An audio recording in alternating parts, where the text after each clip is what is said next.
स्वागत है दोस्तों आज के इस फाइनेंशियल वीडियो में। क्या आपने कभी सोचा है कि मिडिल क्लास पर कर्ज का बोझ हर साल कितना बढ़ता जा रहा है? घर की ईएमआई, गाड़ी का लोन और मोबाइल भी क्रेडिट कार्ड से। तो आज हम आपको बताएंगे 2020 से 2025 तक मिडिल क्लास की उधारी की पूरी कहानी आसान भाषा। भारत की मिडिल क्लास आबादी सबसे ज्यादा खर्च करने वाले और सबसे ज्यादा कर्ज गिरने वाले भी बन चुकी है। 2020 में जब कोरोना आया, लोगों की नौकरियां चली गई, बिजनेस बंद हुए। इसी समय से लोन और ईएमआई का खेल शुरू हुआ। सबसे पहले बात करते हैं हम कि मिडिल क्लास लोग इसमें फंसे कैसे? क्या कारण है कि आज मिडिल क्लास के लोग इतना ज़्यादा कर्ज में डूब चुके हैं? पहला कारण, कोविड में नौकरियां गई, बिजनेस ठप हो गया, घर चलाने के लिए क्रेडिट कार्ड और पर्सनल लोन का सहारा लिया गया। यहीं से ईएमआई का कल्चर तेजी से शुरू हुआ। अब हर चीज मोबाइल, बाइक, एसी, फ्रिज किस्तों पर मिलती है। ऐसा नहीं है कि इससे पहले चीजें ईएमआई पे नहीं मिलती थी या लोग लोन नहीं लेते थे। चीजें पहले भी दोस्तों ईएमआई पे मिलती थी, लेकिन कोविड के बाद से इस चीज में तेजी ज्यादा ही देखने को मिली है। लोगों ने बिना सोचे समझे उधारी लेनी शुरू कर दी। दूसरा बड़ा कारण, सोशल प्रेशर। पड़ोसी ने गाड़ी ली है, मुझे भी लेनी है। दोस्तों ने आईफोन लिया है, अब मुझे भी लेनी है। कपड़े तो सिर्फ ब्रांडेड ही पहनेगी क्योंकि दोस्तों ने तो ब्रांडेड कपड़े लिए हैं। आसान लोन लेकिन जाल है ये। अब 5 मिनट में ऐप से लोन मिल जाता है। बाजार में ऐसे सैकड़ों ऐप आ चुके हैं जो आपको 5 मिनट में लाखों का लोन प्रदान करते हैं। लेकिन बाद में 30% से भी ज्यादा का ब्याज भरना पड़ता है, जो कहीं ना कहीं आपको आगे चलकर बहुत बड़ा बोझ बन जाता है। इसका परिणाम क्या होता था उसको? कितने लोगों की तो सैलरी का 80% हिस्सा सिर्फ ईएमआई चुकाने में ही खत्म हो जाता है। 2020 कोविड लॉकडाउन के चलते कई लोगों ने पर्सनल लोन और क्रेडिट कार्ड का उपयोग किया। आखिरी कहानी बयां करते हैं। बिजनेस टुडे की ये रिपोर्ट है कि एक सीए ने अपने पोस्ट में इंडियन एक्सप्रेस का हवाला देते हुए बताया कि भारत में क्रेडिट कार्ड डिफॉल्ट अकेले 2024 में 28.42% की वृद्धि हुई है। इस सेगमेंट में एनपीए 6,742 करोड़ तक पहुंच गई है, जो पिछले वर्ष की तुलना में 1,500 करोड़ अधिक है। पिछले 5 सालों में क्रेडिट कार्ड एनपीए में 500% से भी ज्यादा की बढ़ोतरी हुई है। इन आंकड़ों को देखिए।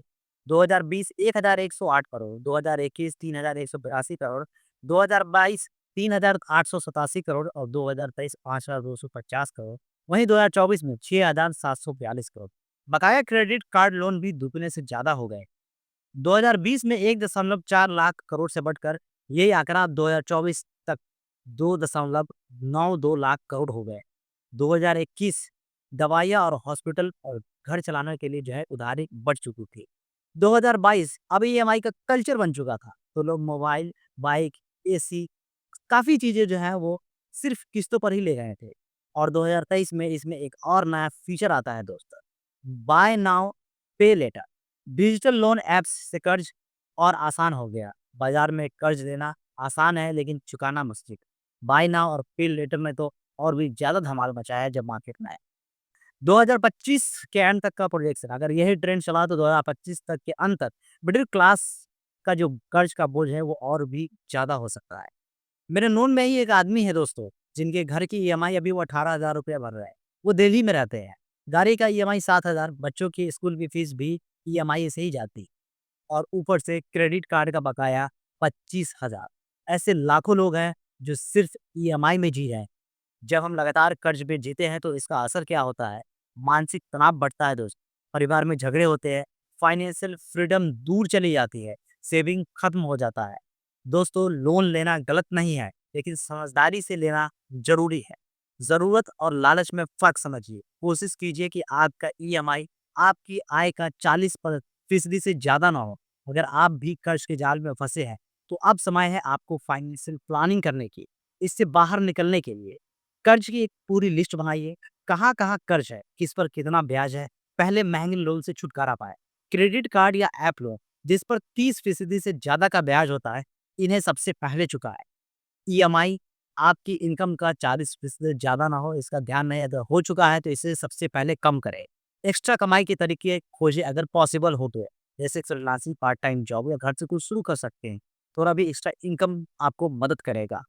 दिखावे से बाहर निकले, ना किसी को कम्पीट करना है, ना इम्प्रेस, सिर्फ सर्वाइव और ग्रो करना है। फाइनेंशियल एजुकेशन लो। हर मिडिल क्लास आदमी को अब बजट बनाना सीखना होगा, जिससे आने वाले समय में वो एक फाइनेंशियल फ्रीडम हो चुके। कर्ज के जाल में ना फंसे और अपनी जिंदगी को हंसी खुशी से गुजारे। अपनी फैमिली के साथ हर वक़्त वो इस चिंता और परेशानी में ना रहे कि अगले तारीख के 5 तारीख को या अगले 7 तारीख को या अगले 1 तारीख को हमारी ईएमआई जानी है। अगले महीने की ईएमआई कैसे दूँगा? अगले महीने की ईएमआई का अगर इंतज़ाम भी हो जा रहा है सैलरी से, तो फिर उस महीने दोबारा से कर्ज़ लेना ना पड़ जाए, क्योंकि घर भी तो चलाना है, आगे पूरा महीना भी तो चलाना है दोस्त। तो इन चीज़ों से आपको अब वक़्त रहते सँभालना होगा। जो ईएमआई और कर्ज़ में आप फँसे हुए हैं, उन चीज़ों से कोशिश कीजिए कि बाहर निकलें। वीडियो अगर अच्छी लगी है तो चैनल को सब्सक्राइब करें और भी ऐसे वीडियोज़ के लिए।